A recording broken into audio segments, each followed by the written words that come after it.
मकाऊ में सैलरी 2 लाख से लेके 3 लाख रुपए महीना और इससे भी ज़्यादा आप मकाऊ में सैलरी बना सकते हैं और आपके लिए 13 मंथ्स की सैलरी अवेलेबल है मकाऊ के अंदर। क्यों? ऐसे ही सुना है आपने बहुत सारी वीडियो के अंदर, जो मकाऊ में सैलरी है वो 2 लाख से लेके 3 लाख रुपए सैलरी है और आपको हम जॉब प्रोवाइड करवा देंगे। तो आज इस वीडियो में हम जानेंगे मकाऊ की सैलरी के बारे में, मकाऊ के जॉब्स के बारे में, और ये मेरी वीडियो है वे ये वाली हिंदी में रहेगी। सो थोड़ा हिंदी में मैं अटक जाता हूँ थोड़ा-सा, तो देख लेना आप अगर आपको समझ में आ जाएगी। तो फिलहाल जैसे कि आपको मालूम ही है कि जो मेरा यूट्यूब चैनल है वो पंजाबी में है और कुछ वीडियोज़ हैं जानकारी देने के लिए, तो बहुत सारे भाई कमेंट कर रहे थे फेसबुक के ऊपर और कुछ मैसेज भी आ रहे थे फेसबुक के ऊपर और इंस्टाग्राम पे, तो पूछिए मत कितने वो बोलते हैं कि भाई साहब एक ऐसी वीडियो बनाकर डाल दें अपने चैनल के ऊपर जो कि पूरी इंफॉर्मेशन हो मकाऊ की जॉब्स के बारे में। तो वीडियो स्टार्ट करते हैं। तो मैं आपको बताऊं कि 2026 के अंदर मकाऊ में जॉब मिलना बहुत बहुत बहुत ज़्यादा डिफ़िकल्ट है। तो कुछ एजेंट हैं जो इंडिया में बैठे हैं, उनके पास तो 12 महीने 30 दिन जॉब अवेलेबल है मकाऊ के लिए, और ख़ासकर सिक्योरिटी गार्ड की जॉब, वो भी होटल के अंदर। तो मैं आपको इस बात का थोड़ा-सा क्लियर कर देता हूँ कि मकाऊ के अंदर जो होटल्स हैं, जो बड़े-बड़े होटल्स हैं, कैसीनो हैं, उनके अंदर जॉब मिल सकती है कि नहीं मिल सकती। तो अगर आपके पास मकाऊ में 3 से 4 साल का सिक्योरिटी का एक्सपीरियंस मकाऊ के अंदर सिक्योरिटी गार्ड का, तो आपके पास कुछ चांसेस हैं, 5% से लेके 10% चांसेस हैं आपको मकाऊ में जॉब मिलने के, वो भी कैसीनो के अंदर। बाकी वरना आप खुद अंदाज़ा लगा लीजिए कि इंडिया में बैठे आपके पास कोई एक्सपीरियंस नहीं है, किसी काम का एक्सपीरियंस नहीं है, आपको कैंटोनीज़ नहीं आती और आपने दूसरी कंट्री में कहीं भी सिक्योरिटी गार्ड की जॉब नहीं की है, तो आपको क्या इतनी जल्दी मकाओ के होटल और कैसीनो के अंदर जॉब मिल सकती है? आप खुद से जानिए, सोचिए जी। अगर आप देखिए कि मेरे को 14 से 15 साल हो गए हैं मकाओ में रहते हुए, और अगर मैं भी मकाओ में होटल्स के अंदर सिक्योरिटी गार्ड की जॉब अप्लाई करूँगा, तो मेरे को नहीं लगता कि बहुत आसानी से मेरे को सिक्योरिटी गार्ड की जॉब मिल जाएगी, क्योंकि मेरे पास सिक्योरिटी गार्ड का एक्सपीरियंस ही नहीं है। हाँ, वो बात अलग है अगर मेरा कोई जानकार सुपरवाइज़र हो, मैनेजर हो, तो ऐसे कर कर अगर कोई जानकार है होटल के अंदर, तो मेरी जॉब लग सकती है उसकी रेफ़रेंस के द्वारा। वरना इतना आसान नहीं है मेरे को भी जॉब लगना कैसीनो के अंदर, वो भी सिक्योरिटी गार्ड में। तो जितने भी होटल्स हैं, वहाँ पर ज़्यादातर जो जॉब्स हैं वो लोकल लोगों के लिए हैं। जो मकाऊ रेज़िडेंट्स हैं उनके लिए ही ज़्यादातर जॉब्स वो अवेलेबल हैं मकाऊ आईडी के लिए। क्योंकि प्रायोरिटी जो है वो मकाऊ आईडी के लिए है, अगर फिर भी कोटा खाली है तो वो नॉन रेज़िडेंट्स जैसे कि ओवरसीज़ जो हमारे जैसे लोग हैं, उनको वो हायर कर लेते हैं। और दूसरी बात रही मकाऊ में आने की, तो मकाऊ में आना कोई इतना मुश्किल काम नहीं है, क्योंकि इंडियंस के लिए मकाऊ वीज़ा ऑन अराइवल है। आप टिकट बनाएँ आने-जाने की और होटल बुकिंग करवाएँ और साथ में 800, 900 या 1000 यूएस डॉलर आपके पास फंड होना चाहिए। आप लेकर मकाऊ में आ सकते हैं। किसी भी तरह का कोई मसला नहीं है, कोई भी प्रॉब्लम नहीं है। कोई भी आपको एंट्री देने से मना नहीं करेगा मकाऊ के अंदर।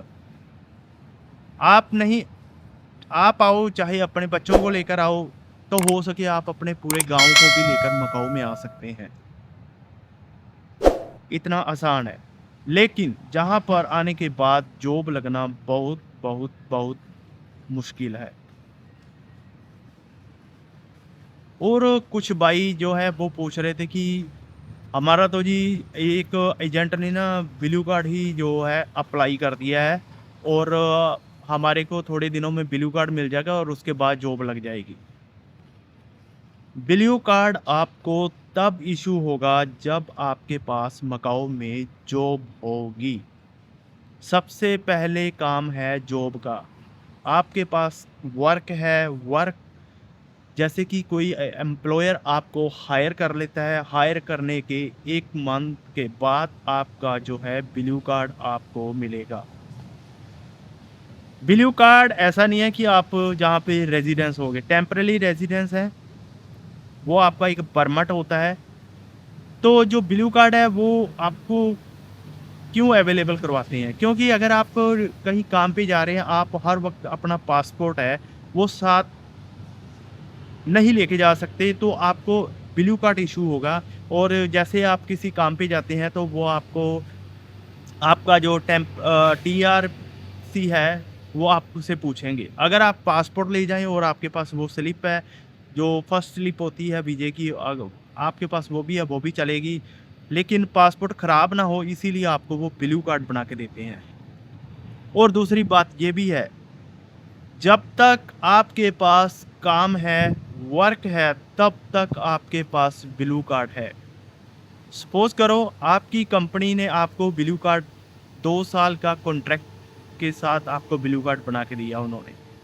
लेकिन आपकी कंपनी आपको 4 महीने के बाद, 6 महीने के बाद आपको टर्मिनेट कर देती है, काम से निकाल देती है, तो आपका ब्लू कार्ड भी अगले दिन ही कैंसल हो जाएगा। तो ये है जी ब्लू कार्ड का। ब्लू कार्ड ऐसे नहीं है कि एक बार बन गया और आप 2 साल का कॉन्ट्रैक्ट है और आपको कंपनी निकाल नहीं सकती, ऐसा नहीं है। अगर आप काम पे गड़बड़ करोगे और आपकी कंपनी आपको चाहे 1 महीने के बाद टर्मिनेट कर सकती है, 2 महीने के बाद टर्मिनेट कर सकती है, अगर आपने काम अच्छे से नहीं किया तो। ड्यूटी पे टाइम पे नहीं गए और जहाँ ड्यूटी जाकर वहाँ पर कुछ मिस्टेक हो गया तो आपको टर्मिनेट करके अगले दिन इमिग्रेशन में ले जाएँगे, आपका वीज़ा कट कर देंगे और आपका जो ब्लू कार्ड है वो भी उसी वक़्त कैंसल हो जाएगा और जो ब्लू कार्ड है वो इमिग्रेशन में सरेंडर हो जाएगा। ये नहीं है कि ब्लू कार्ड कैंसल होने के बाद आपके पास ही रहेगा। ब्लू कार्ड कैंसल होने के बाद वो इमिग्रेशन वाले अपने पास रख लेते हैं। तो दूसरी बात ये है अगर आपको कोई कंपनी 2 साल के कॉन्ट्रैक्ट के अंदर-अंदर आपको टर्मिनेट कर देती है और चाहे आप रिज़ाइन कर देते हैं, तो उस केस में आपको 6 मंथ के लिए बैन कर दिया जाएगा। आप 6 महीने के अंदर मकाओ में कहीं पे भी जॉब नहीं अप्लाई कर सकते और ना ही आपको कोई हायर करेगा। उसके लिए आपको फिर से वापस अपने घर जाना होगा, इंडिया जाना होगा, पाकिस्तान जाना होगा, नेपाल जाना होगा, व्हाटएवर किसी भी कंट्री से आप आए हैं, तो आपको फिर से वापस जाना पड़ेगा। तो 6 मंथ के बाद आप मकाओ में आ सकते हैं और फिर से जॉब जो है ट्राई कर सकते हैं। अगर आपको मिल गई तो गुड लक, अगर नहीं मिली तो आपको फिर से वापस जाना होगा। और इसके साथ मैं आपको और इन्फॉर्मेशन दे दूँ, अगर आप मकाओ में आओगे तो पहले कुछ साल, ये 2-3 साल पहले जो मकाओ में था, जहाँ पर किसी भी आदमी को नहीं रोकते थे और किसी को भी 1 मंथ से कम वीज़ा नहीं देते थे। लेकिन अभी हमारे लोगों ने कुछ गड़बड़ किया है और लोगों के पैसे लेकर भाग गए और कभी-कभार कुछ एजेंट इधर आते हैं, लोगों को लेकर आते हैं और उनको जहाँ पर छोड़ के आप चले जाते हैं और लोगों के पास टिकट नहीं होती वापस जाने के लिए। तो इसीलिए जो अभी मकाओ में जो इंडियंस के लिए वीज़ा एंट्री है मोस्टली लोगों के लिए, वो 3 से 5 दिन की है और ज़्यादा से ज़्यादा 7 दिन और 10 दिन की वीज़ा एंट्री आपको मिलेगी मकाओ के अंदर। तो आप फिलहाल आप सोच सकते हैं कि 3 और या 5 दिन के अंदर आप किस तरह से मकाओ में जॉब जो है वो फाइंड कर सकते हैं। सोचना आपने है, डिसाइड आपने करना है कि मकाओ में आना है कि नहीं आना है। बाकी इंडिया में बैठा कोई भी एजेंट आपको इंडिया में बैठे हुए कोई भी जॉब प्रोवाइड नहीं करवा सकता।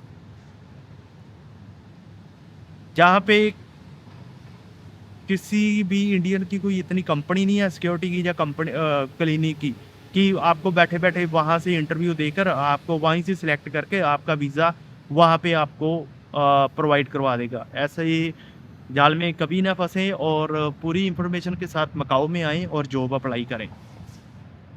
तो उम्मीद करता हूँ कि मेरे द्वारा दी गई जानकारी आपको समझ में आ गई होगी, और अगर फ़िलहाल कोई भी क्वेरी है आपकी तो आप कमेंट कर सकते हैं। और पंजाबी एक्सप्लोर मकाओ इंस्टाग्राम पे जाके आप मेरे को मैसेज कर सकते हैं और वहाँ पर भी फॉलो करें। तो मिलते हैं जी नेक्स्ट वीडियो में।